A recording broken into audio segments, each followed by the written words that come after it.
Wala nang maraming paligoy-ligoy pa, diretso sa punto na. Maiksi lang ang komentaryo, pero diretso sa punto. Maraming kuro-kuro, may tiwali, may totoo. Dito, sa puntong diretso tayo. Punto, diretso.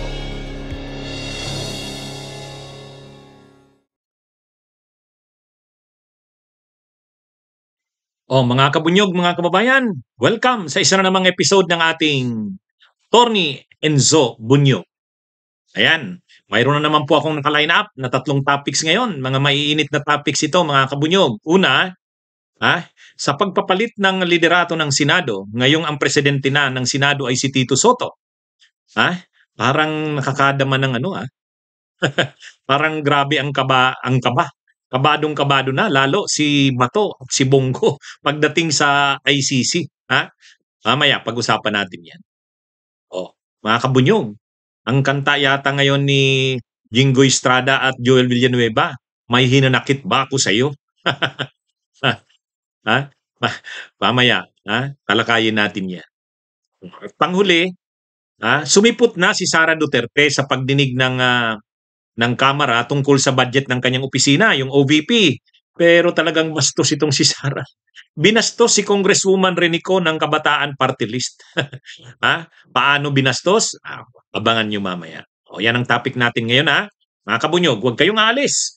Pusin nyo itong ating talakayan dito sa ating YouTube channel at Facebook page na Attorney Enzo Bunyog at Informador. Yan. Ito.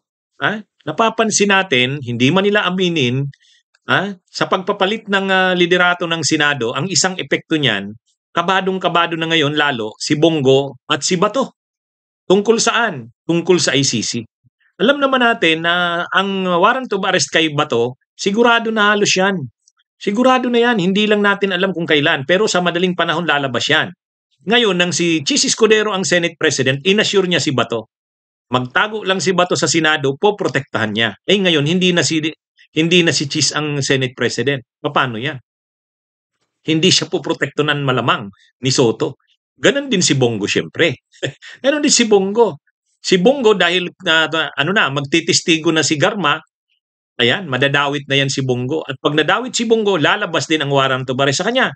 Katulad kay Bato, malamang hindi naman poproteksyonan yan nila Tito Soto. Kaya sigurado kabado na ang dalawang to. Bakit hindi po protektahan ni Senate President Soto? Malinaw naman ang stand ni Senate President Soto. Pag mali-mali, hindi nila po protektahan ang kasamahan nila sa Senado kapag mali-mali. Siyempre pananagutan nila yan. Kung sila may maisyuhan ng warrant of arrest sa ICC, pananagutan nila yan. At ang stand dyan ni Senate President Soto, katulad ng nangyari doon sa pagkaka-involved ni Jinggoy Estrada at ni Joel Villanueva sa mga anomalya sa flood control. Ang sabi nga nila Joel Villanueva, hindi raw sila pinoprotektahan ng liderato ng Senado. Pero sabi ni Senate President Tito Soto at ni Ping Lacson, Senate President pro tempore, kung mayroon namang involved naman talaga ang mga official ng Senado at pati mga empleyado, hindi nila yan poprotektahan. Masagasaan na ang masagasaan. Si Chis Escudero noon, inassure si Bato na kapag lumabas ang arrest warrant, poprotektahan nila si Bato. Ang sabi nga kung ang plano siguro ni Bato, pag lumabas ang arrest warrant, magtatago siya doon sa loob ng Senado. At sinabi naman ni Chis Escudero, hindi maaaresto si Bato hanggat nasa loob ng Senado. Pero ngayon, alam ni Bato na hindi niya na maaasahan ang suporta ng liderato ng Senado kasi ang malinaw naman sa liderato ng Senado pag mali-mali. Kaya isa pang dahilan yan, bakit talagang gusto nilang mapalitan uli si Soto, maipalit si Cayetano.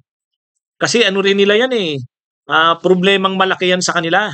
Sa ngayon, ang pinag-uusapan yung tungkol sa anomalya sa flood control. Pero kapag lumabas ang arrest warrant ng ICC, problema na naman yan ni Bato at ni Bongo.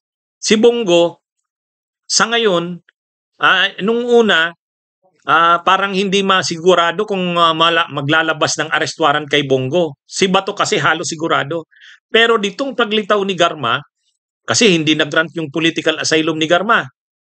Dineport sa Pilipinas. At pagdating sa Pilipinas, nakausap ng DOJ, umayag si Royena Garma na magtistigo sa ICC. Ayun, pumunta na ng Malaysia, nag-usap na sa kanang mga ICC. O ngayon, malamang baka dala-dala na si Garma papunta ng the Netherlands, kasama na doon nila Matubato at Las Cañas. Alam naman natin ang laman ng testimonya ni Royena Garma. Ang testimonya ni Royena Garma tungkol kay Duterte at tungkol kay Bato ay kay Bongo. Ang laman ng pinakatestimonya ni Royena Garma, syempre yung kay Duterte bilang mastermind. Pero si Bongo, ang binabanggit ni Royena Garma, lahat ng order ni Duterte tungkol sa mga target sa AG case, yung sa war on drugs, ay galing kay Duterte, dumadaan kay Bato. Si Bato yung liaison. At kung mayroon yung nagawa na yung target at order ni Duterte, nagbibigay ng reward, ang nagpapadala ng reward money, si Bongo rin.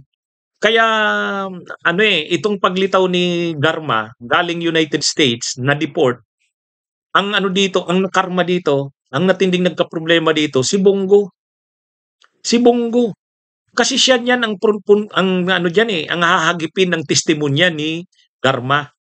Papunta na ng ICC si Garma. Kaya siguro si Bongo, mapapansin nyo, yung mga tira kay Soto, kay Lacson, si Cayetano yun, si Marcoleta, si Padilla, si Bato. Pero si Bongo tahimik.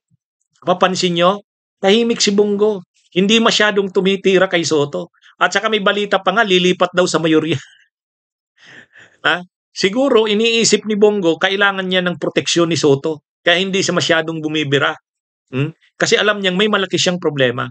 Ano yung malaking problema niya? Kapag lumabas ang arrest warrant ng ICC. Hindi lang yun. Baka lumabas na yung mga resolution sa isinampang kasong plunder sa kanya ni Trillanes.